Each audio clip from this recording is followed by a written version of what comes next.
Premier mythe, sortir de l'euro ferait exploser la dette. C'est ce que dit François Bayrou. L'endettement de l'euro nous obligerait à rembourser en monnaie faible une dette libellée en monnaie forte. C'est le scénario qu'a connu l'Argentine avec une baisse de 50% du niveau de vie, etc., etc.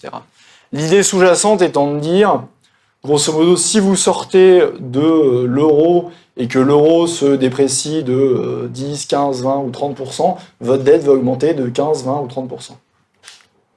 Nicolas Sarkozy, pareil. Si la France ou tel autre pays sort de l'euro, sa monnaie se dévaluera, mais la dette que nous devons reste libellée en euros, donc la sortie de l'euro consiste à doubler ou à tripler la dette.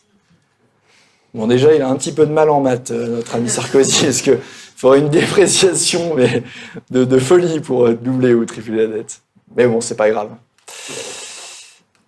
Sauf que c'est complètement faux. Pourquoi c'est faux? Parce qu'il y a un principe de droit international qui est la lex monetae. Ce principe de droit international veut dire quoi?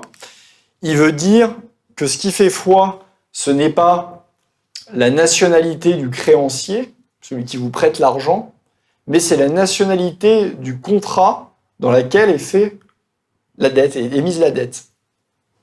Concrètement, ça veut dire quoi? Ça veut dire que si votre dette est émise en droit national, vous la rembourserez dans la monnaie qui a cours dans ce pays, que ce soit l'euro, le franc, on peut même dire l'écu, n'importe quoi, le franc Napoléon, le franc germinal, vous faites tout ce que vous voulez, vous le remboursez dans la monnaie qui a cours dans le pays.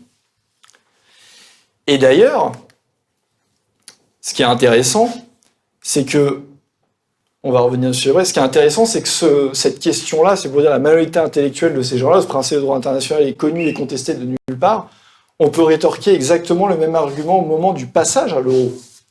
Si vous lisez les documents de la Banque de France et de la Bundesbank, ils disent explicitement qu'ils appliquent la lex monetae et que donc toute la dette qui était libellée en marques ou en francs était convertie directement en euros. Sauf que quand vous étiez créancier de l'Allemagne en marques, vous aviez une monnaie qui était très forte et vous avez vu au début de l'euro s'est déprécié. Si vous avez le raisonnement complètement faux des Européens, vous pouvez vous dire, dans ces cas-là, pourquoi il n'y a pas des milliers d'épargnants qui ont porté plainte auprès de l'Allemagne et qui auraient demandé à être remboursés en marques plutôt qu'en euros? Ça n'est pas arrivé parce que vous ne pouvez pas, c'est le droit international. Donc encore une fois, mensonge, peur, les populistes, ce sont eux. Au niveau de la France, il y a 97% de la dette publique qui est en droit français. Ça veut dire que même si le nouveau franc se déprécierait complètement, 97% de la dette serait convertie automatiquement au taux de sortie, au taux de 1 pour 1. Donc toute votre dette serait automatiquement libellée en francs français, sauf ces 3%. Et encore, quand vous reprenez votre souveraineté, vous pouvez très bien mettre des taxes limite confiscatoires sur les 3% qui restent pour obliger les créanciers, ces fameux 3%-là, à passer leur contrat en droit national. Ça leur coûtera plus cher sinon. L'avantage d'être souverain. 98,5% de la dette des ménages, donc la dette des prêts immobiliers ou autres, est également en droit français. Et pour ce qui est des instituts bancaires, il y a eu des études là-dessus de la BRI, la Banque d'Argent Internationaux, qui est à Bâle. Et le choc pour les banques françaises serait de l'ordre de 5 milliards d'euros. Donc c'est largement absorbable pour le système français.